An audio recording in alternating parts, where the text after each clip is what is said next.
Namaste. Do you remember when you were young? Friendships were such a joy. Unconditional friendships, excited to talk to each other, getting fascinated, moved by small things which we used to discuss. There was no sense of you and me, there was just an energy flow. It was so natural. That was your child who knew how to be friend. Just being in the company of friend, playing, doing things. If you can remember, it was more energy sharing than talks. Because we talked crap. But it was golden crap because you were golden, which means full of prana and adventure about life. And why was that? Energetically, a child is first in love with his own or her own body. He or she likes to touch and explore the joy of having a body, a sensuality, loves everything. Touch, smell, sounds, taste. It's intimate friendship with oneself via one's senses. We no more have such intimacy with ourselves. The innocent sensuality becomes a big issue, like emotions. When a child is angry or feeling sensual, touching his own body, it's beautiful. But when an adult is angry or even sexual, it's ugly. Child's anger is fire burning, but adult is a bullet to hurt. Healthy anger defines boundaries and toxic angers intends to hurt. Child knows itself not as a name of definitions but as energy and sensuality. This phase is autosexuality. Then child learns to love somebody who has body like him or her. This is possible because child first loves himself or herself. Then this love expands to the similar sex. This relating is the state of, in the beginning, what we call homosexuality. Not in the sense how it exists in adults, but its roots are in child's phase of sexuality. Even before homosexuality, there is a autosexuality when child loves the sensuality of his or her own body.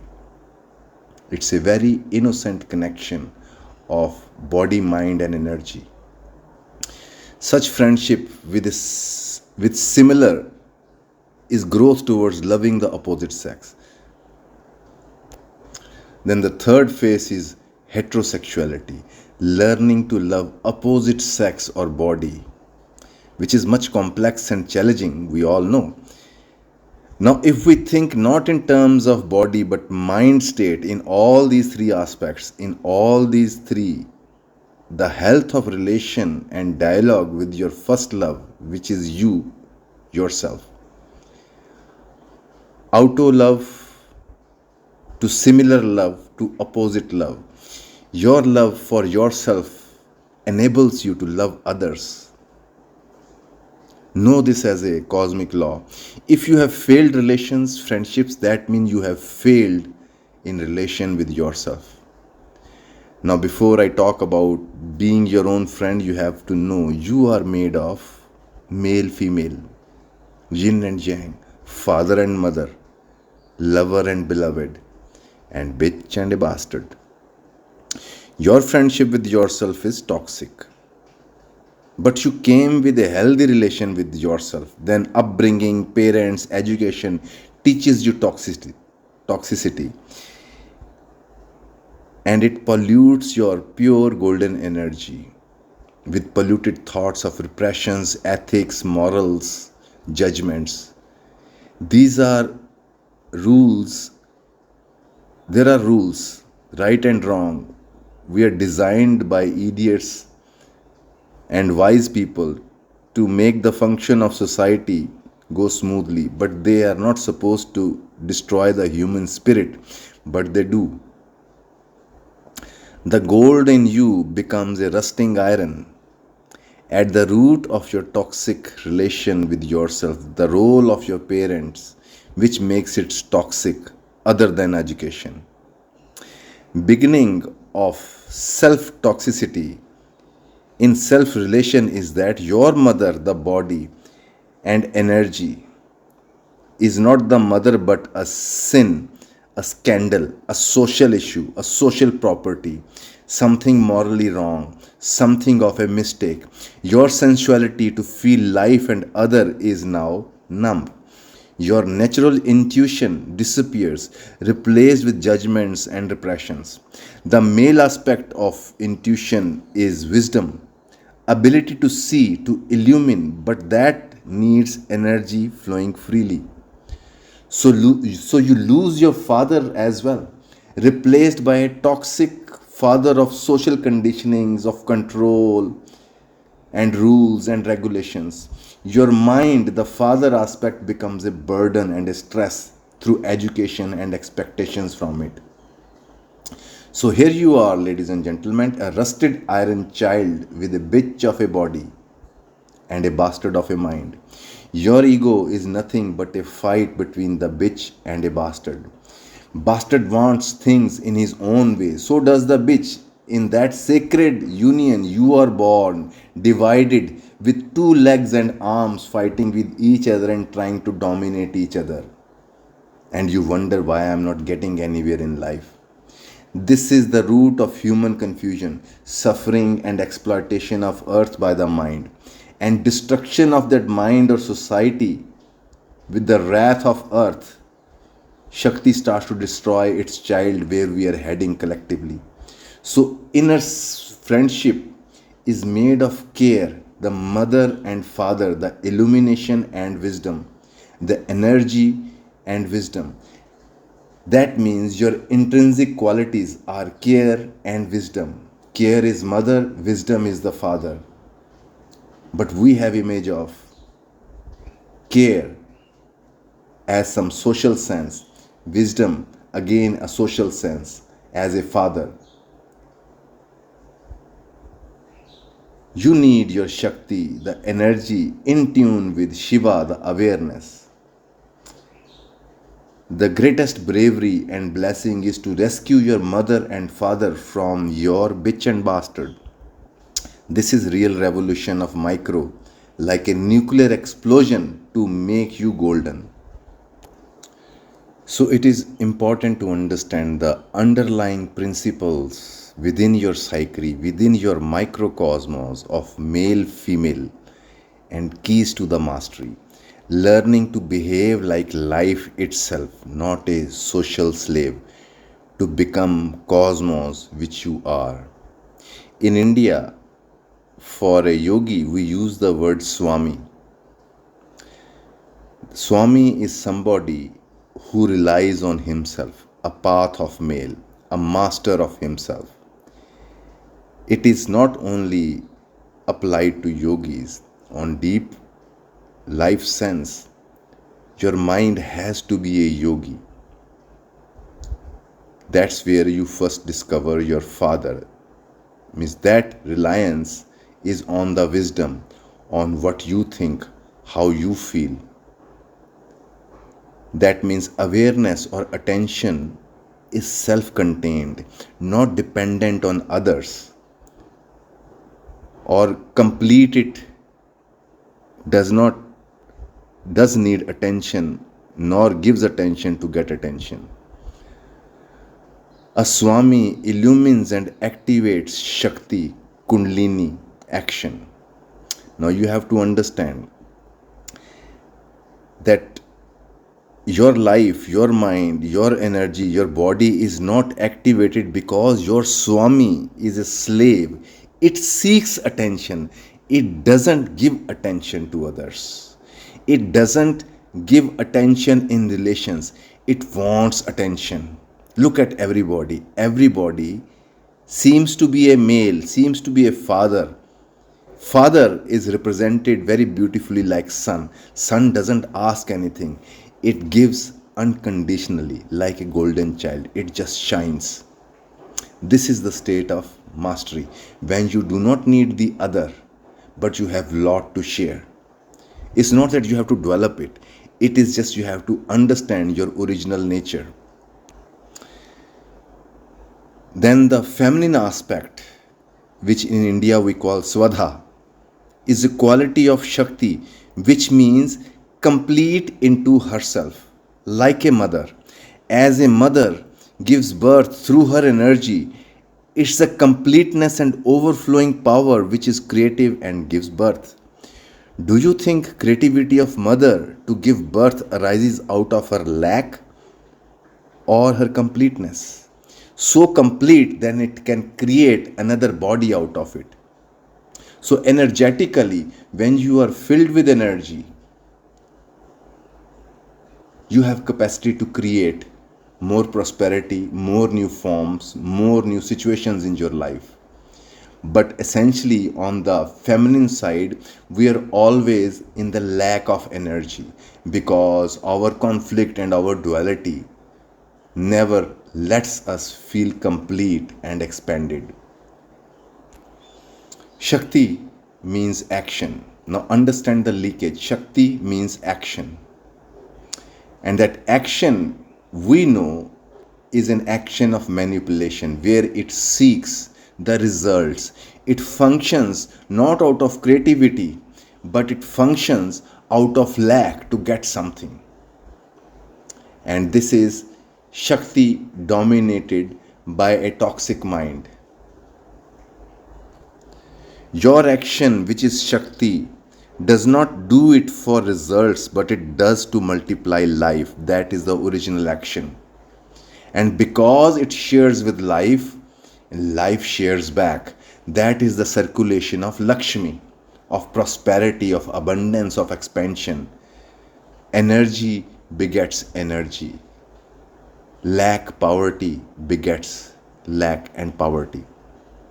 You have to ask yourself on the level of action when you think about your life, what you want to do, where you want to go. Is it because you think you are now empty, you need to do something, get somewhere to be filled, or is it you are filled with energy and you have need to share and expand? So psychologically, your male aspect has not to function from manipulation, getting the greed. Hence, it will not toxify your action, which is a tool, not a joy in itself. That is the difference, essentially the difference between a devotee, between a yogi and a materialist or a confused person. A materialist confused person always starts from the state of lack. Even in relations, in marriages, you want to be in relation or marriage because you feel empty and alone. You want somebody to fill you up. And same is true about our actions, where we want money for our action. So your action, your relating energy, it becomes tool to get something. These are business deals. And as I said, energy begets energy, business begets business. If you are making a business with the other, I give you love or so-called love, then you give me love back, you will get only business. You'll always be doing mathematics, how much you gave, how much you got. Sun never does that. The golden child in you loves to shine and share. But a yogi or a devotee, they act out of creativity, out of gratitude. Your actions are not mother but often child seek to meet the mother in form of result or fruit of actions. That is your mother for your lost child. Hence desire has become destruction of culture and earth because everybody is stealing from earth, from others. Let your actions become representatives of great mother to give birth, to create, not to consume. Then whole cosmos will serve you. Let all your intentions be that of Swami, the master, giving attention, not stealing attention, not becoming a vampire but a sun.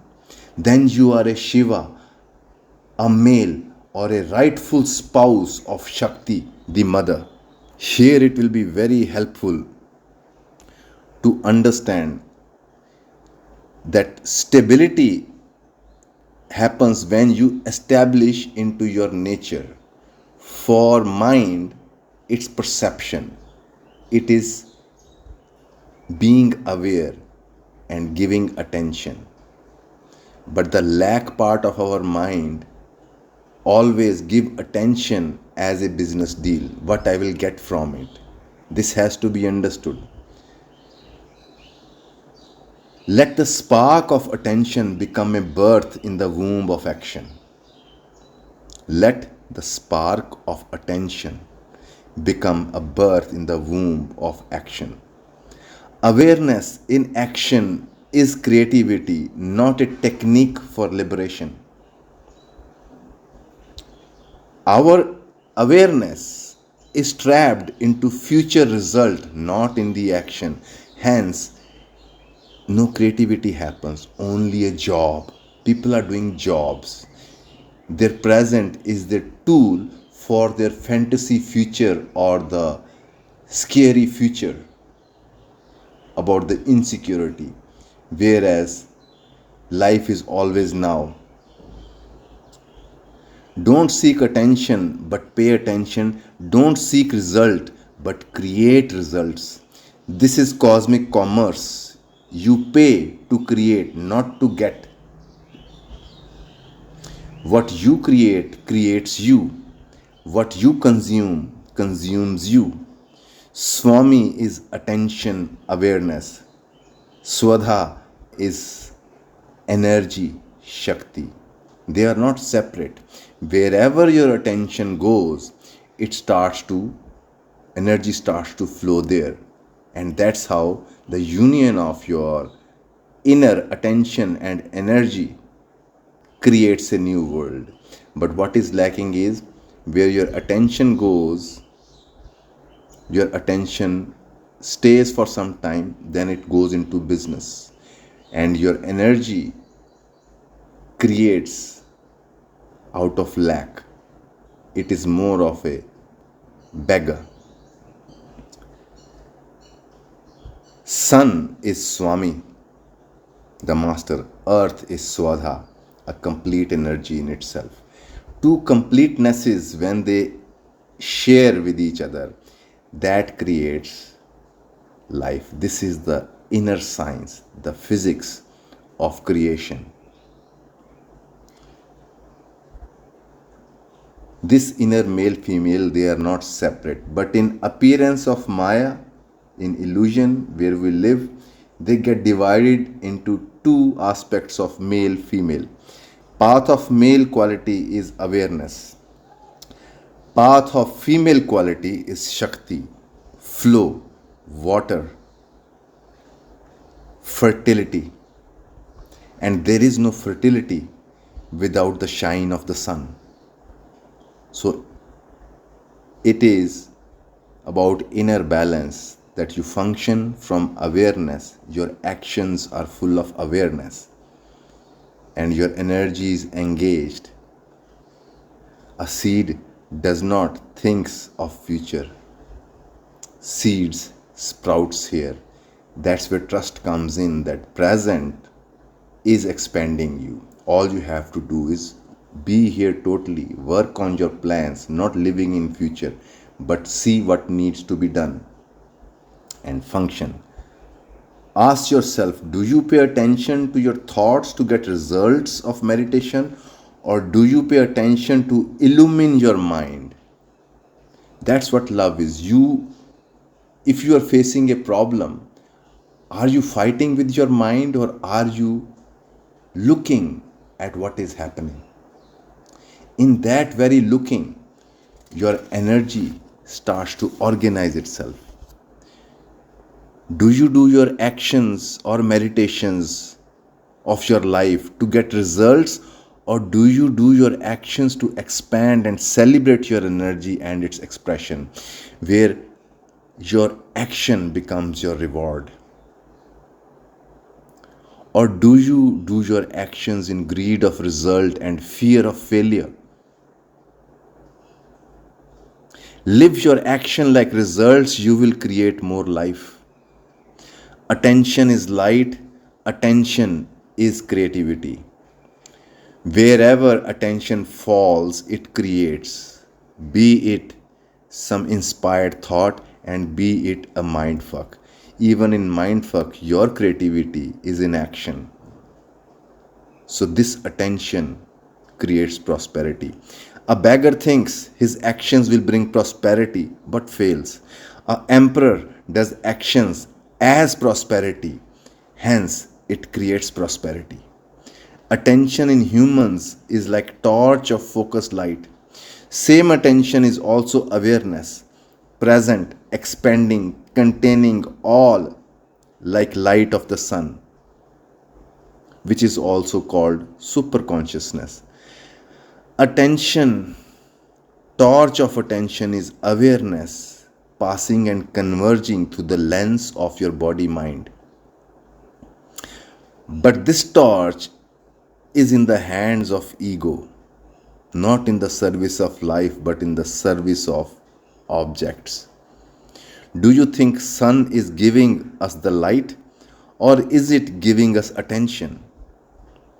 Light and attention are synonymous. Even science is coming close to this point that light is nothing but attention. Like you see the landscape because sunlight falls on it. But if I ask you, have you ever seen the light? You only see objects because of light. Similarly, your attention is also a sun. It falls on issues, on thoughts, unconditionally. Many people try to be aware, they do not realize they are aware. That's how you know I am confused. That's how you know I am in depression. That's how you know I am happy. It is because of attention. If there is no attention and awareness, there is nothing going on then. That is why sun and moon are called the eyes of Shiva. Why? Wherever your attention falls, you activate energies. Be it your mind noise or be it inspired thought, it is because of your attention. And if your torch is shaking, falling, and jumping from thought to thought, that is noise. When you pay attention to mind to illumine, then the Shakti of mind gets activated and reveals its wisdom behind the movement of thought. But you do not illumine but judge your thoughts and energies. You want thoughts to go away so you can experience wisdom, meditation. You reject your energies so you can be full of power. Do you see the stupidity and inherent self-destruction? When you pay attention to your thoughts like a Swami paying attention to his woman, like a mother, you let the children of your thoughts play and express. You be patient. Then that very mind, filled with longings, desires, and complaints, starts to give birth to wisdom.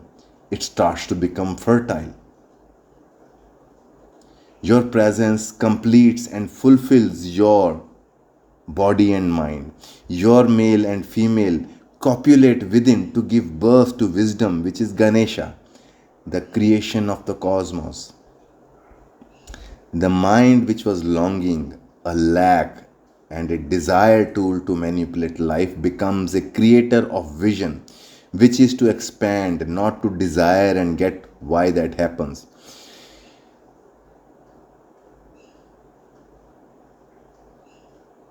That happens because your mind and thoughts are nothing but seeds of dormant wisdom.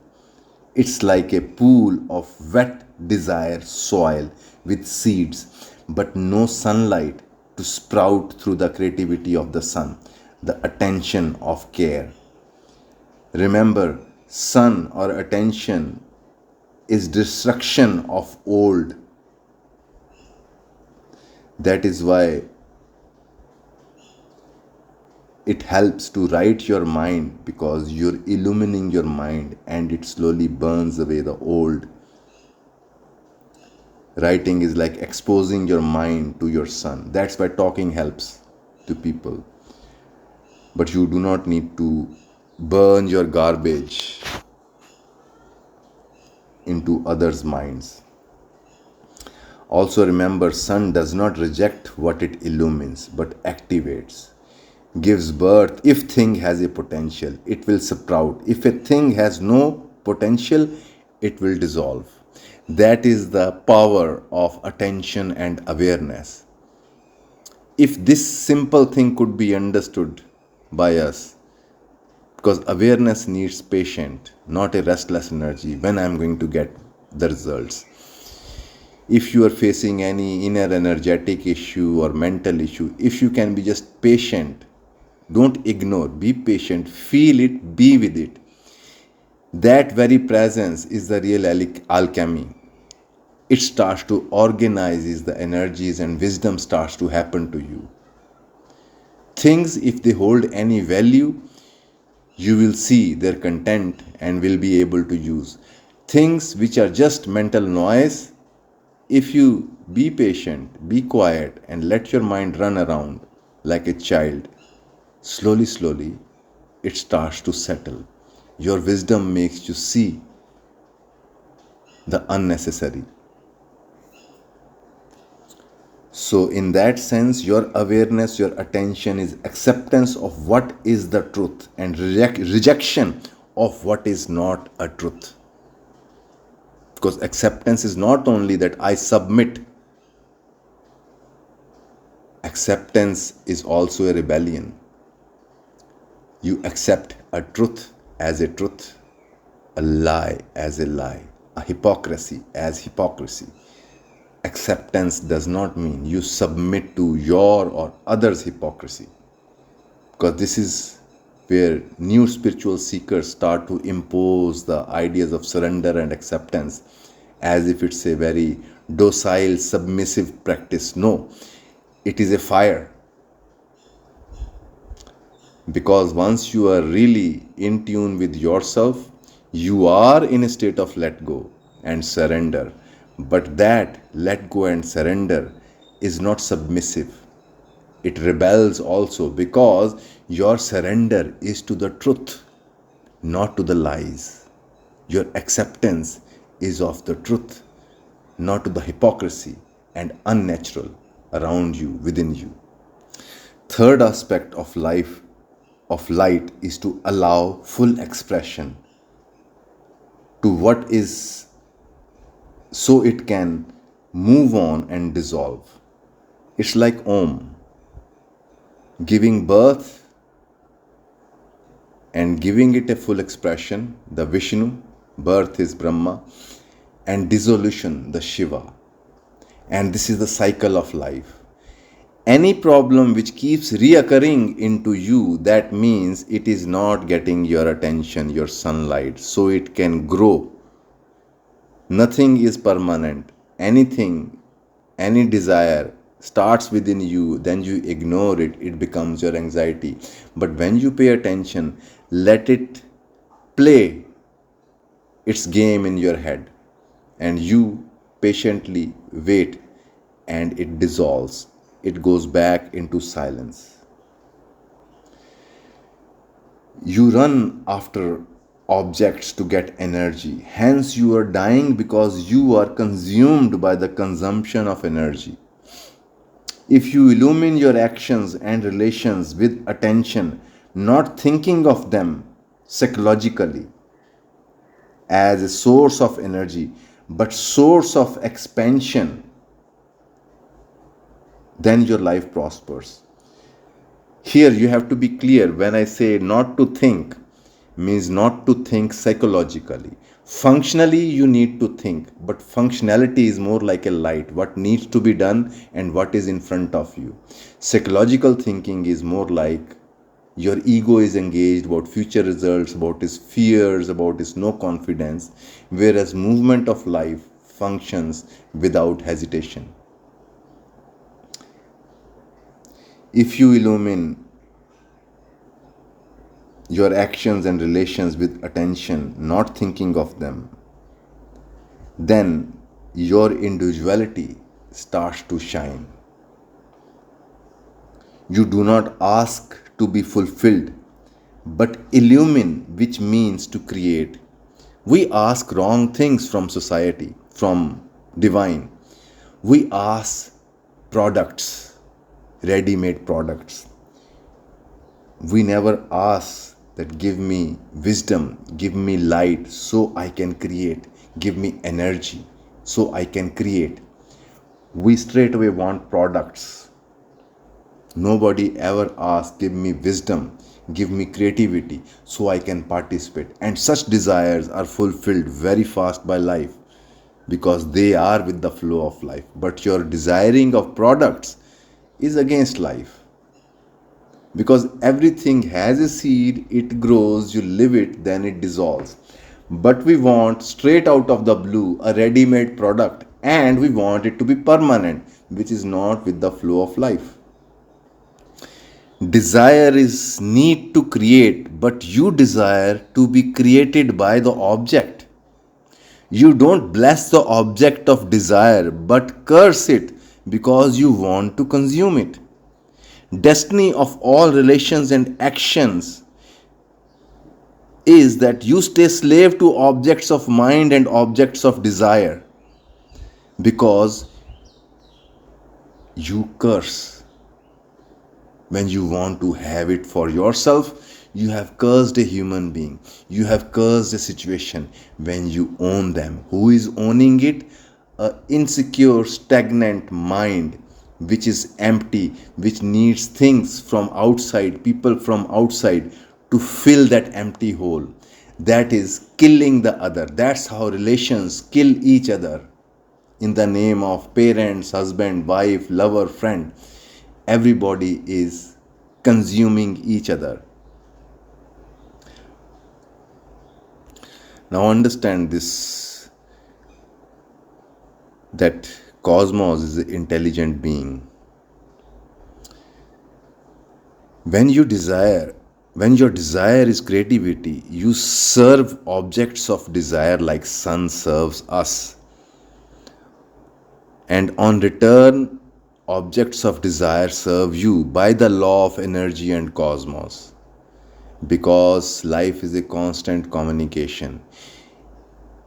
If you manipulate, you will be manipulated. If you give, you will be given. If you share and expand life will expand you and prosper you. Nobody takes this very seriously. Everybody says, yeah, I understand, yes, but if you can just understand this secret, stop functioning out of lack. First, make sure you're filled with energy. Then function out of sharing, trusting the law of life, not the law of society. Your experience, contrary, your desire objects, not to serve but to own. It means that when you try to own any subject, any object, not only you own it, you also get controlled by them and they start to own you. This is the law of karma, is the law of intention. When I am stopping somebody by holding their arm to move away, I am also held by my holding. Learn the cosmic law, the intention to create, to give attention, to bless, and it will echo back as your expansion, prosperity, and blessing because you are the cosmos. Sunlight or your attention does not get attached to what it illumines, but it seems that it has become the tree, the mountain, so much so you stop seeing sunlight and you see the tree or the mountain which sun has become. This is the touch of care, not shackle of attachment. It does not bind but activates the potential. But our attention binds the other, binds the object of desire, stops them, controls them. Similarly, your attention to your mind and relations has to become a touch of care and warmth. That is the key to watch your mind, to become aware of thought as well as to know that you are light which is illumining the thought, belief, memory, attachment, or mental noise. And if need be, you can intensify the warmth by focusing. Same heat of focus and intensity activates the Kundalini, which simply means it activates the full potential of your life. Ice, which is stagnant energy, starts to fly into the clouds. That is what meditation is. But from the point of fire, light, and heat, there is no attention or intention to dissolve, but to make flow or to fly. It happens spontaneously. Hence, have trust. Don't push, but trust the fire from your side. Be total, singular action of now. Then dance of flow happens. Don't desire results, desire totality of action. That is true devotion to life, which is present. Trust is not a belief, but awareness of nature and its laws. You are attached to your mind because you do not illumine or see, but believe in thoughts and concepts as light. You are stuck in life because you do not move, because your energy is ice, because of winter of beliefs. Hence, you do not see, but cover your eyes with more clouds. All of your issues can be summed up to two basic elements. They are not seeing, the fire becoming smoke, thoughts, confusion, not moving, the energy, the water in you is frozen, ice, unproductive. Before we start any self progress or self growth, it's important to understand the dynamics. So, today I explained the dynamics of attention more than energy. Next, I will talk about the dynamics of our energy, which has three states. Stagnant state is ice, flowing state is water, and spiritual state is becoming a cloud. Enough for now. Namaste.